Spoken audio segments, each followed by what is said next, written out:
Hi friends, welcome to our Vasu edutech YouTube channel. ఇవాళ మనం discuss చేయబోయే కాన్సెప్ట్ ఏంటంటే ప్రొజెక్షన్ ఆఫ్ ప్లేన్స్ మీద ప్రాబ్లమ్స్ ఇస్తే ఎలా చేయాలి, సమ్స్ ఇస్తే ఎలా కన్స్ట్రక్ట్ చేయాలి అనే దాని మీద మనం ఇవాళ వీడియో చేస్తున్నాం. ముందు అవన్నీ చేయాలంటే మనం బేసిక్స్ నేర్చుకోవాలన్నమాట.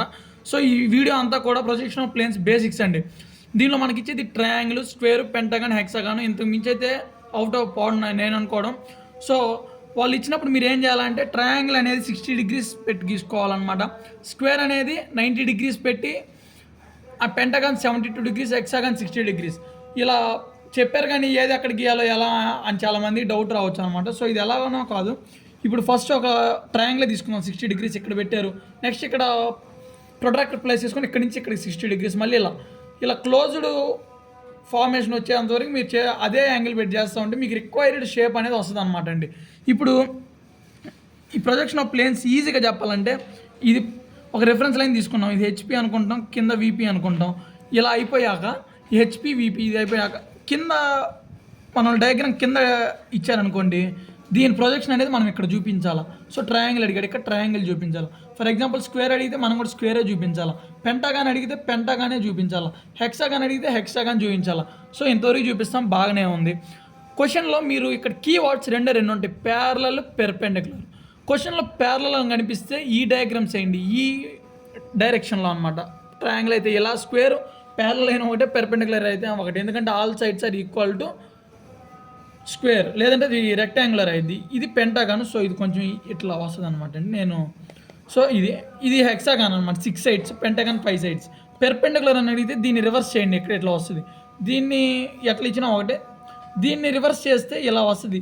కొంచెం రొటేట్ చేయండి, దీన్ని వర్టికల్గా పెట్టినట్లయితే ఇట్లా వస్తుంది అనమాట అండి. ఇది పెర్పెండిక్యులర్. ఇది ప్రొజెక్షన్ ఆఫ్ ప్లేన్స్ యొక్క బేసిక్స్. సో ఇది అయిపోయింది. ఇందులో మనం నేర్చుకోబోయే 4 కాన్సెప్ట్స్. ఈ 4 కాన్సెప్ట్స్ మీదనే ప్రొజెక్షన్ ఆఫ్ ప్లేన్స్ అంతా కూడా రౌండ్ ఆఫ్ అవుతూ ఉంటుంది అనమాట. Surface parallel to one plane and perpendicular to one plane. ఈ సర్ఫేస్ ఏదైతే ఉందో ఒక ప్లేన్కి ప్యారలల్గా ఉంటే ఇంకొక ప్లేన్కి పెర్పెండిక్యులర్గా ఉంటుంది. ఇప్పుడు ఇది ఉందండి, ఫర్ ఎగ్జాంపుల్ ఇది రిఫరెన్స్ లైన్, ఇక్కడ ఇట్లా డయాగ్రామ్ గీసాము. దీనికి ఇది ప్యారలల్ అనుకోండి, ఈ వీపీకి ఇది పెర్పెండిక్యులర్, దీనికి ఇది పెర్పెండిక్యులర్గా ఉంటే హెచ్పీకి ప్యారలల్గా ఉన్నట్టే కదా. ఈ డయాగ్రామ్ ఇక్కడ ఉందంటే ప్యారలల్. సో వీపీకి పెర్పెండిక్యులర్గా ఉంది. ఇదైనా చూసుకోండి. ఇప్పుడు ఇది ఇంకొక రిఫరెన్స్ లైను, ఇది హెక్సాగాన్ గీసామనుకోండి. ఇక్కడ ఈ హెక్సాగాన్ వీపీకి పెర్పెండిక్యులర్గా ఉంది ఇలా. సో హెచ్పీకి ప్యారలల్గా ఉందన్నమాట. అది అలా అండి. Next surface incline to one plane and perpendicular to one plane. ఇక్కడ ఇంక్లినేషన్ అన్నాడు అంటే ఫర్ ఎగ్జాంపుల్ ఇట్లుంది కదా, ఇక్కడ ఒక స్క్వేరే ఇచ్చాడు అనుకుందాం, ఇక్కడ యాంగిల్ ఇచ్చాడు. ఇది ఇంక్లినేషన్ అంటే మనం ప్రీవియస్ వీడియోలో కూడా చూసాము, యాంగిల్స్. ఈ యాంగిల్ యూజ్ చేసుకొని ఇక్కడ మనకి కొన్ని ప్రొజెక్షన్స్ వస్తాయి అనమాట. దీని డైమెన్షన్స్, ఆ డైమెన్షన్స్ సేమ్ ఇక్కడే ప్రొజెక్ట్ చేసుకొని ఇలా కిందకి వేసుకొని ఇక్కడ ఒక స్క్వేర్ ఫామ్ చేయడం, అది అసలైన ప్రొజెక్షన్ ఆఫ్ ప్లేన్స్ అంటే. ఆ నెక్స్ట్ వచ్చేసరికి ఎడ్జ్ ఇంక్లినేషన్ అంటే ఫర్ ఎగ్జాంపుల్ ఇట్లా ఉందనుకోండి, దీని ఒక యాంగిల్ మీద మనం డయాగ్రామ్ అనేది డ్రా చేయాలన్నమాట.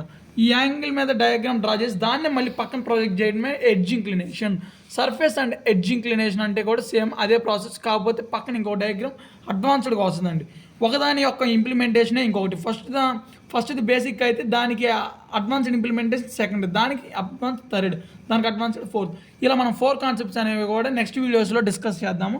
ప్రాబ్లమ్స్ కూడా అక్కడ మనం డీల్ చేద్దామండి. ఓకేనా? ఈ వీడియో కానీ మీకు నచ్చినట్టయితే లైక్ చేయండి, అదేవిధంగా మీ ఫ్రెండ్స్కి కూడా షేర్ చేయండి. ఏదైనా డౌట్ ఉంటే కామెంట్ బాక్స్లో కామెంట్ చేయండి. సబ్స్క్రైబ్ చేసుకోవడం మాత్రం మర్చిపోవద్దు.